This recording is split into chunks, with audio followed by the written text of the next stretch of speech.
Okay, guys, I got one hell of a video right now. The Libertarian convention just ended, or at least it hasn't ended, but they have decided on who their presidential candidate is.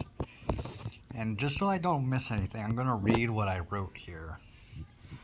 They took 7 rounds to nominate their presidential candidate. They nominated a gay former Democrat. He was a Democrat for like 10 years. And the fact that he's gay is not that big of a deal, especially nowadays. But it would mean that if he won, he would be the first openly gay candidate to ever win the presidency, which just makes it more unlikely that he would win. So it is notable in that regard. And then in the 7th round, instead of eliminating none of the above and write-in candidates for the ballot, they instead eliminated the second place candidate. So instead of people getting 2 choices, they only really had 1 choice. Because if they picked none of the above as their choice, that would mean that they wouldn't have a presidential candidate in this election.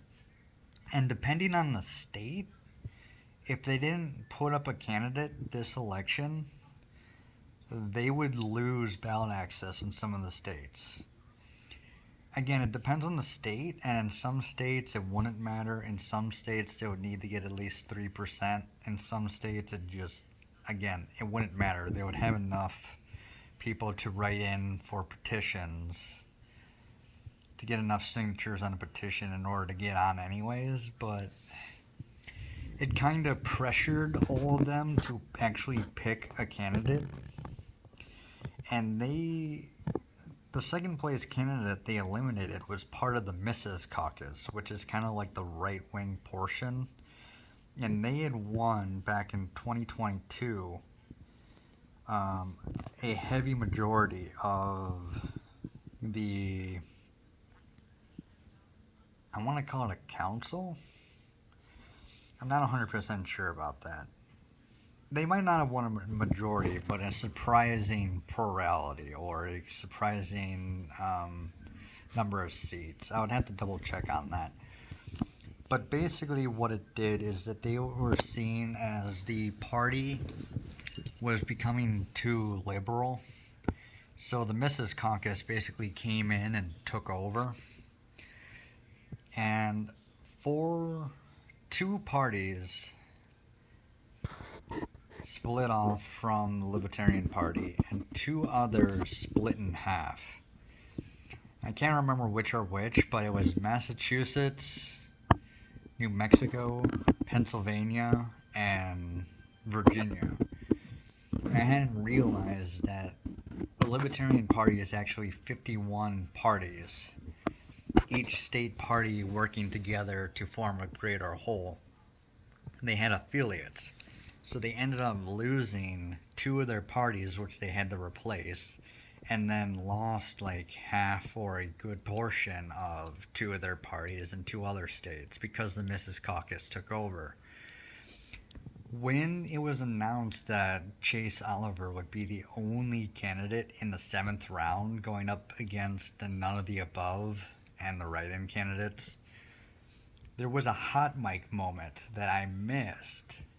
But according to the chat, someone called Chase Oliver a gay communist and then said something derogatory about Taiwanese people. I was going to say it kind of makes a little bit of sense, but no, I mean, what it seems, just wild speculation. It seems to me that the reason why that happened is that Chase Oliver would intervene and join a war if China attacked Taiwan, due to the fact that even though the Libertarians are non-interventionalist, because Taiwan produces so many of our computer chips, and due to promises made to Taiwan, it wouldn't be pragmatic for even a libertarian to opt out of that war, because it would mean that the United States loses sovereignty due to the fact that we couldn't produce our own computers, since we get those microchips from Taiwan. And that would hurt American freedoms just because you wouldn't have as good as access to knowledge, information, and all the other good stuff that we're so used to having. So I don't know who that was. Some people saying might have been Joshua Smith, but I don't want to drag him through the mud. It might not have been. Joshua Smith was on record on Twitter saying that Trump and Biden would be fighting over how much money to give to Israel. So he is definitely the type of person who would not support giving arms, money, or support to foreign countries. Whether or not he was the one on Hot Mic, I don't know. Because there were actually 5 mics, the head, podium, and then 1 through 4, and then people could go up to those mics and request a point of order, a point of personal order, a point of inquiry, and a point of motion. So it could have come from any one of those 5 mics, and there were hundreds of people in that room. So again, I'm not going to drag Joshua Smith through it. It might not have been him, but it just goes to show that even amongst the Libertarian Party, Chase Oliver is not that popular. I think he has lost a presidential election before and a Senate election before. I know he lost at least a Senate election and a runoff for a Senate election. Now, one other issue that happened was that when they were doing the 6th ballot, after the 6th ballot, the 3rd place winner was a guy named Mike Tormaat, M-A-A-T, something like that. I'm just going to call him Mike. And then there was Chase Oliver, who came in 2nd, and then Michael Richtenward that came in 1st. And he came in 1st every single round. But he wasn't really increasing his percentages all that much. But he was leading the entire time. Now, Chase Oliver was kind of expected to be the guy who would come up on top, but Richtenward was actually doing really good. And he was part of the Mrs. Caucus, who earned all those positions in 2022. So a guy representing a huge portion of the party. Well, Mike, the 3rd place candidate, who, by the way, he looks older than the age of Trump and Biden combined. The guy looks absolutely like decrepit. Yeah, he looks older than Biden. It's amazing. Now, that also is just because Biden has more plastic surgery, more than likely, but Mike has been involved in like every single libertarian debate. He was involved in every single like meeting, every single like caucus they were holding. He was basically in most of the elections. So he was actually working hard for it. But he came out and said that he would be Chase Oliver's vice president candidate. So the 3rd place and the 2nd place candidate basically teamed up in order to kind of cinch the nomination, and they still couldn't get it. And not only that, he basically insulted the Mrs. Caucus by saying that I can't work with them, or I can't get behind Richtenward because I can't rein in the Mrs. Caucus. Something along those lines. And even together, Chase and Mike couldn't cinch it, which is a really bad sign for the Libertarian Party.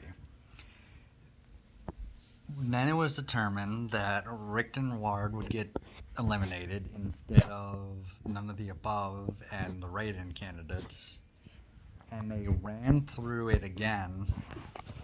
I think the only way Rickton Ward could have came back is Joshua Smith came in 4th place, and he was eliminated in the round before.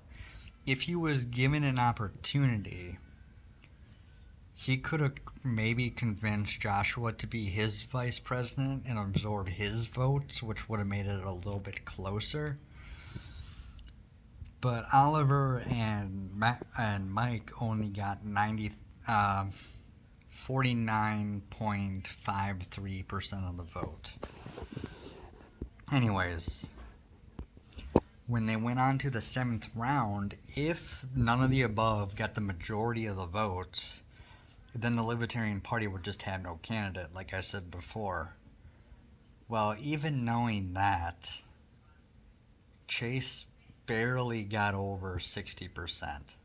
Almost 40% of the nominating convention voted for write-ins or none of the above. Which, in reference, in the primaries, Biden was losing around 20% of the primary vote to basically nobody, while Trump was losing 15% of the vote to Nikki Haley. And yesterday Trump was making fun of them a little bit. He was trying to be nice about it, and he was trying to be like, hey, you should vote for me because I can actually win. But yesterday he basically came out, and he was the only candidate besides Kennedy who was brave enough to come out in front of a crowd that hated him and just straight up told them the truth. And he told them that you guys only get 3% of the vote every single year. Vote for me. You will win. And I will put libertarians in my cabinet. And Chase couldn't even get 3/4 of his party to back him. I'm just gonna say it, guys. The Libertarians are so beyond screwed in this election, because not only is this dude a left-wing member of the Libertarian Party and a former Democrat, it also seems like some of his policies just would not appeal to a Christian Trump voter, especially his views on abortion. The Libertarians are just absolutely screwed, and I think they're basically just going to be a non-factor. And I saw a few people in chat who are like, first Joe Jorgensen and now this guy? Hell no. And they're just like, nope, not voting Libertarian Party this year. And just like, I mean, it's good news for Trump. It would have been better news if none of the above had won in that last round, because then there would just be no Libertarian candidate. But I respect the Libertarians to an extent. I don't vote for them, just because I think some of their policies are unrealistic. But on the other hand, I really respect them standing up for their principles. And let's be honest, there's not a lot of overlap between Libertarians and MAGA. There just isn't. I mean, Republicans are small government, but Libertarians are basically almost no government whatsoever. And MAGA would not abide by abortion. They're okay with the Libertarians' free and open gun policy where you can own any gun you want, but they're not okay with abortion. So yeah, I think the Libertarians have basically just screwed themselves. They just couldn't find a candidate with any sort of clout, any sort of great speaking talent, and just didn't have any good record of running in previous elections. They are just too divided from 2022 and 2020. So they're basically, as far as I'm concerned, a complete non-factor in this election. And even then, Chase Oliver would probably take more votes from Joe Biden just because of his liberal policies. Just because of, I mean, he would be pro-LGBT for the most part. I mean, I'm not sure if he would be okay with, like, kids transitioning, but he's gay. I'm bisexual, but there's a lot of stuff from the LGBT community that I don't agree with. And as a libertarian, he would have a very, very hands-off policy with trans people, whereas a lot of trans people need mental help and not a physical transition to help them. And a lot of MAGA supporters would not be okay with pro-LGBT stuff. I mean, it's just an assumption, but I just don't think that someone who's openly gay, who openly admits that they're LGBT, is in a good position to win right now. Not because people are homophobic, but because people don't like the communism that's been coming out of the LGBT community for a long time. And if even other libertarians are calling this dude a left-wing communist, and he's not a communist by any stretch of the imagination, I just want to make that clear, he is not.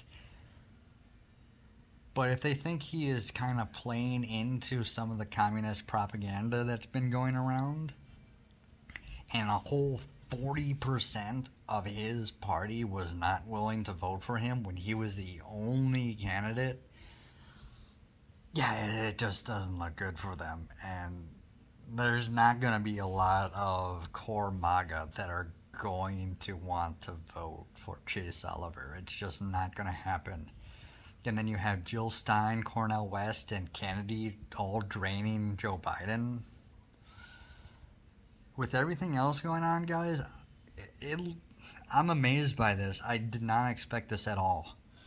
I kind of wanted Trump to just flip the entire table after 2020 and just join like the Alliance Party, take over a minor party, and just do a bull moose thing and just completely screw the Republican Party out of any victory, any possible victory in 2024.